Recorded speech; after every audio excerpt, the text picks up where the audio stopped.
बातमी महत्त्वाची आहे। नागपूरमधनं सावनेरमध्ये ईडीनं छापेमारी केल्याची माहिती आहे। ठाकरे सेनेचे जिल्हाध्यक्ष उत्तम कापसे यांच्या घर आणि कार्यालयावर ईडीनं छापेमारी केल्याची माहिती आहे। सावनेरमधील रेती व्यावसायिकांच्या ठिकाणांवर छापेमारी केली जाते।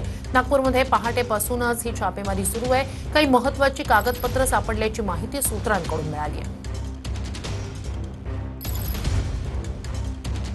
अधिक या सगळ्या संदर्भात जाणून घेऊया आपले प्रतिनिधी गजानन उमाटे यांच्याकडून। गजानन, काय अधिकची माहिती या छापेमारी संदर्भात?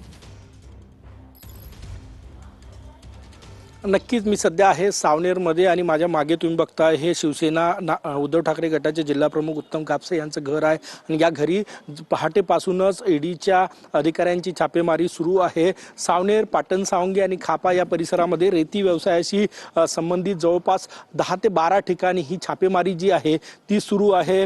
ईडीचे दिल्लीवरनं काही ईडीचे पथकं आले, जवळपास 10 पेक्षा जास्त टीमकडून हे सर्च ऑपरेशन जे आहे ते या ठिकाणी राबवलं जातं। हे घर तुम्ही बघताय हे शिवसेना उद्धव ठाकरे गटाचे आणि आदित्य ठाकरे यांचे निकटवर्तीय उत्तम कापसे यांचं घर आहे। सध्या उत्तम कापसे घरीच असल्याची माहिती आहे आणि या ठिकाणी ईडीच्या अधिकाऱ्यांकडनं सर्च ऑपरेशन जे आहे ते राबवलं जात आहे। सीआरपीएफचे जवान या ठिकाणी तैनात आहेत।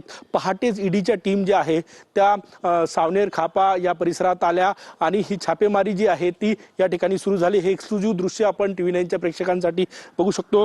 वेगवेगळ्या रेती व्यावसायिकांवर ही छापेमारी जी आहे ती टाकण्यात आली पहाटेपासून। आणि सगळ्यात महत्त्वाचं म्हणजे प्रफुल्ल आणि उत्तम कापसे, विनोद गुप्ता, लक्ष्मीकांत सातपुते, दादू कोलते, पाटण सांगीमध्ये शरद राय आणि मनोज गायकवाड, खापा येथे अमित राय यांच्या घरावर ही छापेमारी असल्याची माहिती आहे। आपण हे दृश्य या ठिकाणी बघू शकतो। वेगवेगळ्या कार्यालयांवर ही छापेमारी पहाटेपासून सुरू आहे। मध्य प्रदेशातून 2021 नंतर जी रेती आली आणि त्यामध्ये रॉयल्टीचा काही गैरप्रकार आढळून आल्याची माहिती होती आणि तेव्हा जी केस दाखल